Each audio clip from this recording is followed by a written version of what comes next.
AMD has finally done it, guys. It closed the long-lasting gap with Nvidia with its new RDNA 4 GPU lineup, the Radeon RX 9070 and 9070 XT. For those of you who are new here, this is Guilds of Kuro. Today we're going to talk about 9070 XT, which is being hailed as a new standard for mid-range gaming. Pump it.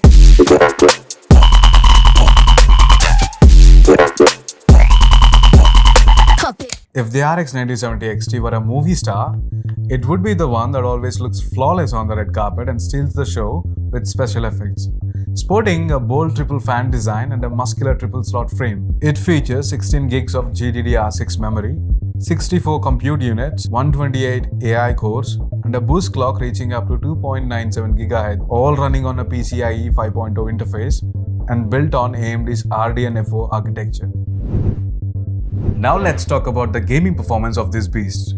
In traditional rasterization, at 1440p, the RX 9070 XT consistently leads its competition. In games like F124 and Red Dead Redemption 2 at ultra settings, it edges out the RTX 4070 Ti Super by 3 to 5% and beats the RX 7900 GRE by up to 22%.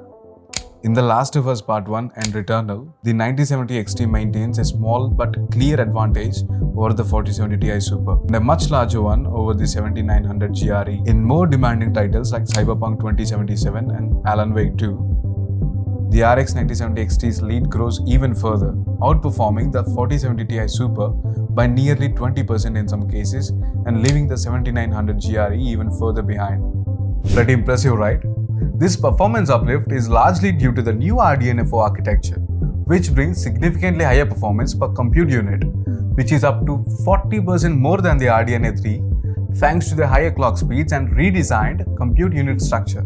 Improvements like out-of-order memory access allow GPU to keep working even when waiting for data, reducing stalls and improving real-world performance, especially for demanding games. Coming to the 4K performance, at 4K, the RX 9070 XT continues to pull ahead.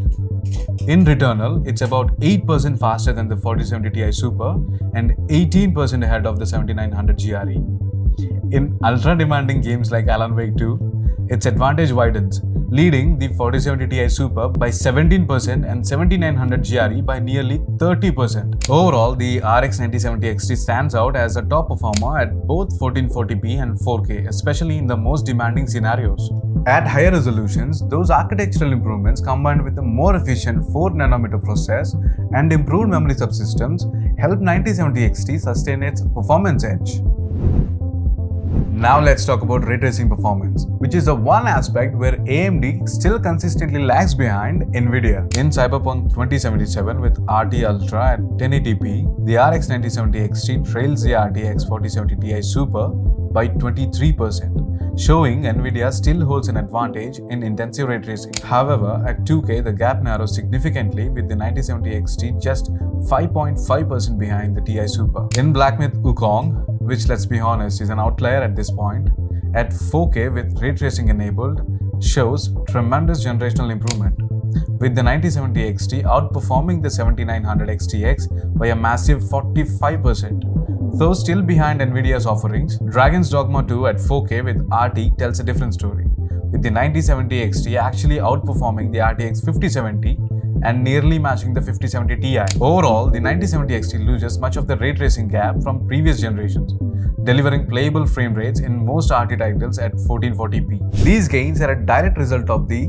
RDNA 4's improved ray tracing hardware, including more efficient ray tracing accelerators and better memory management, which together delivers a much larger performance boost in ray tracing than in rasterization compared to the previous AMD models. In professional workloads, the 9070 XT demonstrates improved capabilities but with some limitations. For content creation, it's a mixed bag, falling behind Nvidia in AI and GPU-FX acceleration, but competitive in long GOP encoding and fusion workflows. Unreal Engine testing shows the 9070 XT performing admirably, falling only 7% behind the more expensive 5070 Ti, while outperforming the 5070 by 18%. It even manages to beat the previous flagship 7900 XTX by 7% overall. Ray tracing in Unreal shows the 9070 XT with a 9% of the 5070 Ti while beating the 7900 XTX by 13%. Impressive given AMD's historical RT disadvantage. Even though we saw the improvements, Nvidia's superior AI hardware and broader support still give it an upper hand in professional applications. Let's talk about thermals and noise. Thermal performance is excellent with third-party cards like ASRock Steel Legend running at just 59 degrees Celsius under full load with the stock fan profile. Memory temperatures run warmer at 88 degrees Celsius, though still within safe limits. The cooling solution is remarkably quiet at just 34.2 dB under load, making it perfect for noise-sensitive environments. Power consumption hovers around 304 to 311 watts during gaming sessions, similar to the 4070 Ti Super but less efficient than Nvidia's newer 5000 series cards. Despite these improvements, AMD still trails Nvidia in overall power efficiency. In summary, the RX 9070 XT offers exceptional rasterization, greatly improved ray tracing, decent professional workload handling, and excellent thermal characteristics, all at a competitive price that makes it one of the best value propositions in the current GPU market. So that's it for today, guys. Leave your opinions in the comments below and don't forget to like, share and subscribe for more interesting tech reviews. And see you soon.